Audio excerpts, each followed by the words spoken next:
and hi, Dan.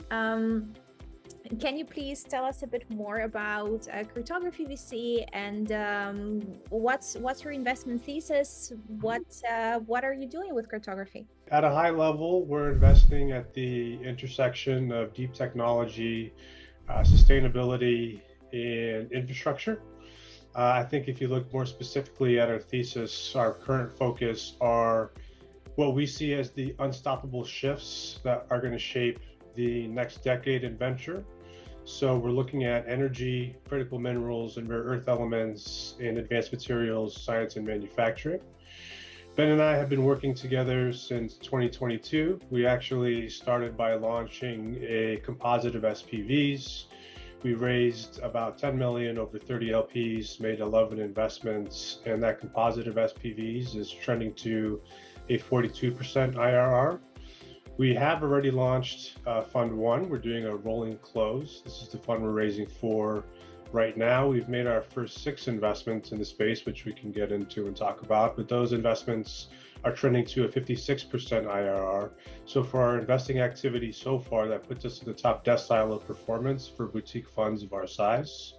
And we're expecting to generate a healthy amount of DPI this year for our composite of SPVs. But as a high level, that's what we're focused on. We're focused on the immovable and unstoppable trends that will shape the next 10 years of the VC cycle, and helping our investors participate in those trends and the returns that we see coming with them. Yeah, and I'll just add to that to say when Dan and I got together in 2022 and we're kind of looking at the venture ecosystem, we kind of foresaw this problem that's pretty pervasive, which is this liquidity crunch, right? We've got slower than normal IPO markets. We've got a really volatile, just global economy at the moment with some wars and some other things that I think are going on. And so when Dan and I sat down and really thought about what we wanted to do and how we wanted to differentiate ourselves from other venture funds, what we did was we went out and said, well, where can we invest on the venture side and simultaneously take a 10 to 15 year long return by investing through traditional equity mechanisms like safes and early stage rounds between pre-seed and Series A, but then simultaneously provide for our LPs a set of assets or high cash flow opportunities that would allow us to deliver a different set of investments or a differentiated set of co-investments that's really focused on 2 main things. The first is early liquidity, and the second is distributions, right? And so what we founded our thesis around, in addition to the things that Dan mentioned, was building kind of this new age model of venture where we use our venture fund to go out and scout and find early stage technology companies that we think have cash flow rich opportunities we can co-invest with them on and get into fractional asset ownership. And so what we're really doing is we're investing through a pretty traditional vehicle on the venture side, but then we're custom engineering and building bespoke financial vehicles for our portfolio companies, not all, but for the ones that we're excited about and have the right technical readiness and commercial readiness. And then we're allowing our investors in the venture fund to come and invest and have a right of first refusal on those co-investment strategies. And those are things that we think can generally provide a, let's say, 2 to 5x flip in a, anywhere from 2 to 7 year period. And so what we're able to do is, again, just kind of take this long-term view on equity ownership and then provide actual distributions and liquidity by financially engineering, debt financing or looking at arbitrage opportunities using really like the East Coast version, New York finance, to solve some of these challenges that I think we find other emerging managers and other large venture firms, right, struggling to figure out. Mm-hmm. And well, being an emerging manager is not easy. We all know that.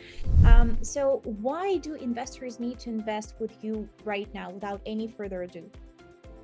I think that question needs to be broken up just a little bit. I think the first part is, why should you invest in venture capital right now, right? One thing that we know about venture is it's a non-correlated asset. meaning that the turbulence in the market is somewhat isolated from the VC markets. Now, that there's an exception there, which is favorable valuations, but that's actually great for investors to be able to get into these new tech opportunities at more realistic valuations than we've seen in the past few years. We also have a resurgence in the global markets and a market recovery going on. If we look at total dollars invested, there was about 300 billion in 2021, and 400 billion is expected in 2025. So along with these opportunities and the exposure to new investment innovation trends that will shape the next 10 years, you also have increasing exit opportunities. If interest rates happen to drop, that will only increase. Now, if you look at our three areas of focus specifically, first, energy and clean energy. I think all of us know that there's surging demand. The demand will double over the next 2 years. We have favorable policy trends. I'll say that outside of some trends happening in Northern America, although I believe that will just lead to more lobbying, and is actually favorable to our strategies that we'll talk about a bit for private placement of renewables. And you just have a massive scale of capital flowing into each of these sectors. I mean, we're talking about trillions of dollars. I believe it's around 3.3 for energy in general and 2.2 for renewables respectively. So renewables are coming in at about 2x of general energy investments. Now, all these things have to do with critical minerals and rare earth elements. You know, it's the decarbonization, the digitalization, and now national security to secure these supply chains. Global clean energy transition equals unprecedented demand, right? And the rapid technology advances are reducing costs, making things more efficient, and obviously those create better arbitrage opportunities for our investors. And when it comes to advanced materials in science and manufacturing, we have this what I'd call a convergence of technologies from Industry 4.0, like smart factories, to critical supply chain needs, government incentives, the rapid technology advances we just spoke about. And one of the largest things for all of these areas is a global push for competitiveness and sustainability in the market, especially with concentrations of things like critical minerals and rare earth elements in China. So, I think at a high level there broadly are very good reasons to, one, invest in venture, but two, to invest in the trends that we're investing in, which again, we believe to be the unstoppable forces that will take place over the next decade or the lifetime of our fund. And I'd echo everything Dan said on that side. The other piece that I'll say is I think, Dan and I invested our own capital for the first, 1 or 2 years of kind of thesis discovery and development, because we didn't want to use other people's capital as a guinea pig, or we didn't want to raise capital until we really had zeroed in on what we were doing and found a repeatable, scalable process to return capital to investors and to solve some of these problems I spoke about earlier. That's where we're at today, right? We are raising capital because we personally cannot fulfill, right, the demand for the investment vehicles and the opportunities that we're seeing today. We have additional opportunities that are lined up that we think will continue on that 54% IRR trend. But more importantly, we also have some strategies that are just pretty basic in principles of first mover advantage. We think that we've identified incredibly valuable real estate across the United States that's available for pennies on the dollar. We have a strategy to go out and acquire that for one of our portfolio companies to accelerate their performance and simultaneously deliver a 3x return, with distribution starting as early as 1.5 years into our first infrastructure fund. And so for us, the reason we're raising capital now and the reason we want to move quickly to close both of the vehicles that we're raising is simply because we see immense opportunity, and we're turning money away. We have money into things, and we can go make more money if we put more money in. and Dan and I are ready to share those opportunities with a very small subsect of folks, because we are not going to be a venture firm that you'll see on social media. We don't host events. We're not marketing ourselves. We are very focused on the financial side of this business, and we are very focused on building out a very quiet but very fortified and high-performing fund, and we'd like to keep that within a small sect of people. It's not for everyone, because we think our stuff is just that good. It is certainly that good. So when we were, as I told you before, we are very apprehensive when we're taking new VC funds on board, because not everyone is interested in a general VC fund or a regular VC fund. But what you're doing is very different, and it had raised an amazing, tremendous interest from our investors community. And you obviously had the 3-hour private session with investors from all around the world. So how did it go for you? Did it help advance your, your developments, your fundraising? How was it for you? I'll add that I think one of the most useful parts of the session and the follow-ups was actually the quality of the participants.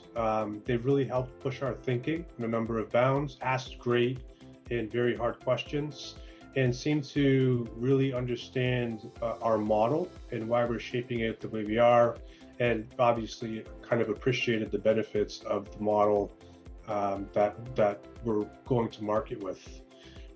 So I found it extremely useful from that standpoint, from a feedback and commentary perspective, but also the entire group has been highly responsive to our outreach, to our sharing our data rooms and things like that. And so just for both of us, I think for the whole team, it was just a very useful experience from a number of vantage points. Wonderful. Thank you so much, Dan, for sharing that. And you said that you don't do the events, you're not marketing yourselves, but I'm sure you did some pitches before, and you talked to investors. So what we did for you at the JLC was different from anything else that you have encountered before? I think, to echo Dan, we appreciate the privacy, I think, of what we did. We're not somebody who thinks that we're going to have, someone in England signed an NDA and then sue them because they shared things, right? Like we don't believe in that. And so for us, it's about getting in front of a very selective and very unique audience that understands what we're doing, and is ready to share in the risk taken with Dan and myself. One of the things I didn't mention before is, for our venture fund, Dan and I have a GP commit of 15%. So we're very much investing alongside our LPs. And I think that's something that really differentiates us and differentiates the conviction that we have in our overall strategy. What I especially appreciated about the group of folks that we brought on was, one, global access, right? So we were able to talk to multiple folks in multiple countries at once and get global feedback, right, from multiple folks on how they perceived our strategy that we're going to execute in the United States, but then also a really vibrant discussion around some of the things we're doing as it relates to exporting our technology companies into, right, new markets and emerging markets, and where there's interest. And so we were just talking about somebody in Australia who has immense interest in the mining side of what we're doing, because the mining economy in Australia is, really that's what they do. That's where all our metals are. We had other folks coming out of India, right, or Europe, who were interested in other aspects of what we were doing. And so from that perspective, it's not only about kind of putting money in and then becoming a passive investor and waiting. For us, part of our strategy is, as we have our LPs come into both funds, the venture funds and the infrastructure funds, or I should really say the bespoke financial vehicles that Dan and I build, then from there's even more opportunity. Now, if you want to cooperate some of the facilities or the assets that we intend on going out and building, right, we're building a relationship together. You're meeting that founder. You have access to those privileged opportunities. And that's really where I think, as we think about 3, 4, 5 years down the line, that's where things start to get really, really fun, because for us, having access to GILC will allow us to really almost sell sovereign supply chains and technology development and assets, right? Physical assets that we think family offices, institutions, and pensions are really interested in investing in and getting access to, but they don't want to operate. And so we'll go find those operators and bring in folks who want to have fractional ownership over those, infrastructure assets. And now we have a global community around us that's able, really ready, and willing to engage with us. Wonderful. And would you recommend, or who would you recommend to pitch at the GLC? Because again, it's not for a regular proposal, but who do you think would be a good fit for the group who can get benefit from pitching here? I think it definitely needs to be a fund that has a unique approach, whether that's with respect to their thesis, the way that they operate, or as Ben and I have created new models and ways to financially engineer and do things, especially for emerging managers. The differentiation and competitiveness are very important for gaining the respect, trust from new LPs and LPs who are going to take a chance on those considered emerging managers. One thing that's important to note that I don't think either Ben and I touched on is by the time we had started managing Cartography Capital, we had in a combination been managing about $130 million of assets under management for respectively a family office and another fund. So, while we're emerging, I think the reason that Ben and I have been able to come up with these unique ideas and structures is because we've actually spent a long time in the space deploying capital. But I think due to the uniqueness of the audience that GILC brings to the table, the GPs need to bring a similar uniqueness and make sure that they have a good value proposition for the group they're presenting to.